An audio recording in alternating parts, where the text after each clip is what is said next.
प्रिय विद्यार्थियों नमस्कार। श्री ओसवाल जैन उच्च माध्यमिक विद्यालय अलवर के द्वारा प्रसारित ऑनलाइन क्लासेज में आप सभी का हार्दिक स्वागत। आज हम कक्षा 12 हिंदी साहित्य में संकलित कवि रघुवीर सहाय की कविता पढ़ने जा रहे हैं।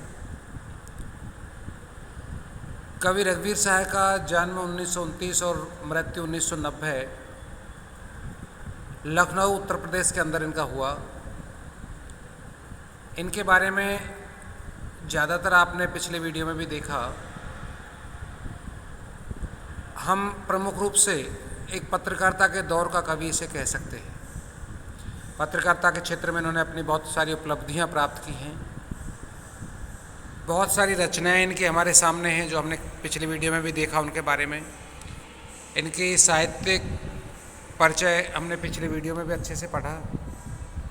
उन्हें यदि हम इनकी बात करें तो कवि रघुवीर सहाय ने अपनी कविताओं के माध्यम से जो ये कार्य पत्रकारिता के माध्यम से नहीं कर पाए, उस कार्य को इन्होंने कविता के माध्यम से करने का एक संकल्प अपने मन में लिया था और वही योग करके दिखाते हैं। कहने का तात्पर्य है कि इनके द्वारा मानव मन को एक अच्छे सन्मार्ग की ओर प्रेरित करने का काम किया है। इनकी जो रचनाएं हैं उनमें सीढ़ियों पर धूप, आत्महत्या के विरोध, हंसो हंसो जल्दी हंसो और लोग भूल गए, ये 6 खंडों में रघुवीर सहाय रचनावली के नाम से प्रकाशित हैं। इनमें लोग भूल गए काव्य संग्रह पर साहित्य अकादमी पुरस्कार भी आपको मिला है। पाठ्यक्रम में 2 कविताएं थी, जिसमें बसंत आया कविता आपने पिछले वीडियो में पढ़ी और अब हम इसकी दूसरी कविता तोड़ो आज पढ़ने जा रहे हैं। आप देखते हो तोड़ो कविता एक उद्बोधन परक कविता है। इसमें कवि सृजन हेतु भूमि को तैयार करने के लिए चट्टानें, ऊसर और बंजर को तोड़ने का आह्वान करता है। यानी हमें उद्बोधित करता है। कवि हमसे कहता है प्रकृति में जो ज़मीन बंजर है, चट्टानें हैं, ऊसर है, उस ज़मीन को तोड़ करके जोत करके उपजाऊ बनाओ। और परती को खेत में बदलना सृजन की एक आरंभिक परंतु अत्यंत महत्वपूर्ण प्रक्रिया है। यानी कभी ये कहना चाहता है कि जो परती खेत है, यानी कि बंजर है, ऊसर है, चट्टानें हैं, उस ज़मीन को हमने खेत में बदलना है। और खेत में बदलने का मतलब उपजाऊ करना, यानी कि सृजन यानी निर्माण करने की भावना उसके अंदर पैदा होती है। तो यहाँ कवि विध्वंस के लिए नहीं उकसाता, वरन सृजन के लिए प्रेरित करता है। यानी कहीं विध्वंस की बात नहीं करता, एक सृजन के, एक निर्माण की बात करता है। तो कविता का ऊपरी ढांचा सरल प्रतीत होता है, परंतु प्रकृति से मन की तुलना करते हुए कवि ने इसको नया आयाम दे दिया। ये एक सामान्य सी बात है, प्रकृति के बारे में ऊसर बंजर चट्टानों की ज़मीन को उपजाऊ बनाने की बात यहाँ कवि करता है, लेकिन बात यहाँ तक ही सीमित नहीं है। वो प्रकृति के अनुरूप ही हमारे मन के ऊपर आकर के उस बात को रोक देता है कि जिस तरह प्रकृति में भी बंजर ज़मीन है, परत ज़मीन पड़ी है, चट्टानें हैं, ऊसर ज़मीन है जो उपजाऊ नहीं है, बेकार पड़ी है, उसको खेत बना करके उपजाऊ बनाने की बात कवि करता है। उसी भांति मनुष्य के मन में भी इस बंजर प्रकृति में जैसे हम देखते हैं खेत को बंजर, वैसे ही मन में, मानव मन में भी बंजरपन है, ऊसर है। और वो बंजर और ऊसर का प्रतीक है हमारे मन के अंदर ऊब, हमारे मन के अंदर खीज, हमारे मन के अंदर घृणा। ऐसे भाव भी ये बंजर और ऊसर धरती के समान हमारे मन के अंदर भी मौजूद है। तो कवि ना केवल प्रकृति में बंजर पड़ी हुई ज़मीन की बात करता है, अपितु मानव के मन में भी जो ये ऐसे कुत्सित विचार भरे हैं, उन विचारों को भी वो तोड़ने की बात करता है, उनको भी समाप्त करने की बात करता है, उस मन को भी उपजाऊ अर्थात सरल, सहज, दयायुक्त करने की बात करता है।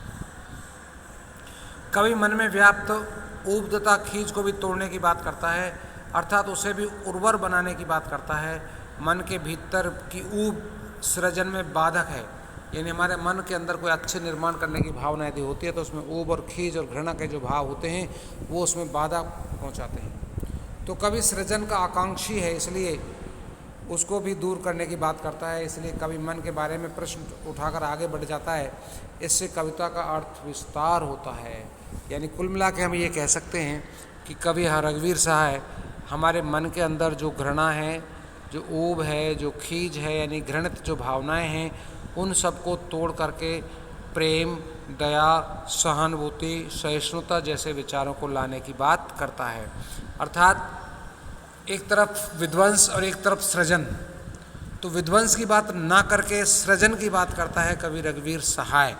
निर्माण की बात करता है, किसी चीज़ को पल्लवित होने की बात करता है, फलने फूलने की बात करता है। तो देखते हैं इनकी कविता तोड़ो। पहली कविता आपने ये बसंता पिछली वीडियो में पढ़ी थी।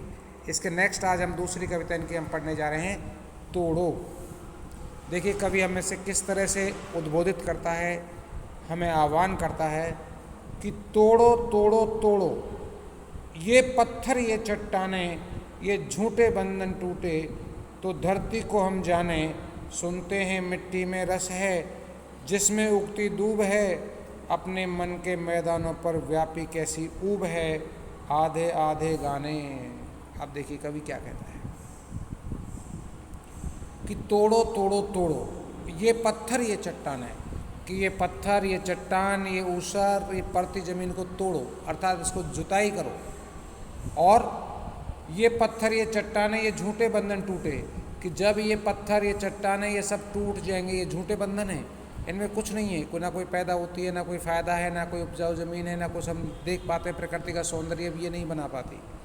तो इनको जब हम तोड़ देंगे, ये सारे झूठे बंधन जब टूट जाएंगे, तो धरती को हम जाने, तो धरती का हमें पता चलेगा कि धरती क्या है। क्योंकि धरती के बारे में हम लोग सुनते हैं, जानते हैं कि ये उपजाऊ होती है, इसमें फल फूल पत्तियाँ आते हैं, प्रकृति का सौंदर्य बढ़ाती हैं, हमारे जीवन के लिए आवश्यकताओं की चीज़ों को उपलब्ध कराती है ये पृथ्वी, ये धरती, ये ज़मीन। लेकिन जब हम बंजर और ऊसर देखते हैं तो वहाँ जाकर के हमें ऐसा कुछ दिखाई नहीं देता। तो कवि कहता है कि पहले इस बंजरपन को तोड़ो, इस ऊसर को तोड़ो, इन चट्टानों को तोड़ो। सुनते हैं मिट्टी में रस है, जिसमें उगती दूब है।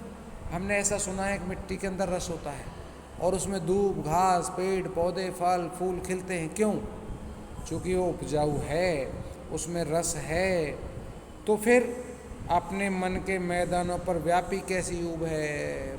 कवि ने हमें यही सावधान कर दिया कि यदि ऐसी बात है तो हमारे मन के जो मैदान हैं, हमारे मन के जो खेत है, यानी हमारे मन के अंदर भी ये कैसी ऊब है, ये कैसी खीज है, ये कैसी घृणा है, यानी हमारे मन के अंदर भी इस ऊब को, इस खीज को, इस घृणा को तोड़ो। आधे आधे गाने, यानी इसमें भी आधे आधी चीज़ें नज़र आ रही हैं। तो ऐसी आधी चट्टान भरी जो हमारे मन के अंदर भावनाएं हैं, उन भावनाओं को तुम तोड़ दो, समाप्त कर दो, मिटा दो। आगे देखिए क्या कहता है कवि कि तोड़ो तोड़ो तोड़ो, ये ऊसर बंजर तोड़ो, ये धरती ये चरती पड़ती तोड़ो, सब खेत बनाकर छोड़ो, मिट्टी में रस होगा ही जब वह पोसेगी बीज को, हम इसको क्या कर डालें इस अपने मन की खींच को, गोडो गोडो गोडो। बहुत अच्छे से हमें समझाने का प्रयास किया। चंद पंक्तियाँ इस कविता में हैं, लेकिन भावार्थ बहुत ही बड़ा यहाँ पर हमारे सामने है। किस तरह से कवि हमें उद्बोधित करता है कि तोड़ो तोड़ो तोड़ो, कि हमें इनको तोड़ देना चाहिए। किस किस को तोड़ना चाहिए, कैसे तोड़ना चाहिए? कि ये ऊसर बंजर तोड़ो, कि प्रकृति की जो ज़मीन है, जो धरती है, उसमें ऊसर और बंजर धरती है, इसको तोड़ दो, इसको जुताई करो, इसको उपजाऊ बनाओ, इसमें खाद डालो, इसमें पानी डालो। ये चरती पड़ती तोड़ो, ये चरती पड़ती जो बंजर पड़े हैं और जो पड़ती ज़मीन पड़ी है, इसको सबको तोड़ के उपजाऊ बनाओ। सब खेत बनाकर छोड़ो और सबको खेत बना दो। खेत बनाने का तात्पर्य है उसको उपजाऊ बना दो, और जब खेत बन जाएंगे तो हम उसमें बीज भी डालेंगे, बुवाई भी करेंगे। तो कवि कहता है कि मिट्टी में रस होगा ही जब वह पोसेगी बीज को, कि जब मिट्टी के अंदर रस होगा और मिट्टी उपजाऊ बनेगी तो उसमें जो बीज डाला जाएगा, बीज बोया जाएगा, उस बीज को पोसेगी, यानी पोसने के बाद वो बीज अंकुरित होगा, और अंकुरित होगा तो पौधा तैयार होगा, और पौधा तैयार होगा तो उसमें फल फूल पत्ती आएंगी और जो हमारे लिए जीवन का दान देंगी। तो इसलिए आप उसको मिट्टी को उपजाऊ बना करके उसको खेत बनाकर छोड़ो। हम इसको क्या कर डालें इस अपने मन की खींच को, प्रश्नवाचक चिन्ह लगाता है कवि इस पंक्ति पर। कि लेकिन एक तरफ हमने प्रकृति के द्वारा बंजर परत ज़मीन को तोड़ करके तो खेत बना दिया, उपजाऊ बना दिया, बीज भी बो दिया, पौधे भी पल्लवित हो गए, फल फूल भी हमने प्राप्त कर लिए।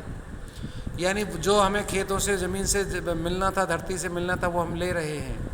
लेकिन दूसरी तरफ कभी आपसे आह्वान करता है, आपको उद्बोधित करता है, आपको बताता है कि हम इसको क्या कर डालें, इस अपने मन की खींच को, कि हम हमारे मन की जो खींच है, जो ऊब है, जो घृणा है, जो निम्न विचार हैं हमारे मन में, इन विचारों के बारे में हम क्या करें। तो अंतिम शब्दों में कहता है कवि कि गोडो गोडो गोडो, अर्थात तुम अपने मन की खींच है इसको भी गोड़ दो, समाप्त कर दो, जुताई कर दो, तोड़ दो।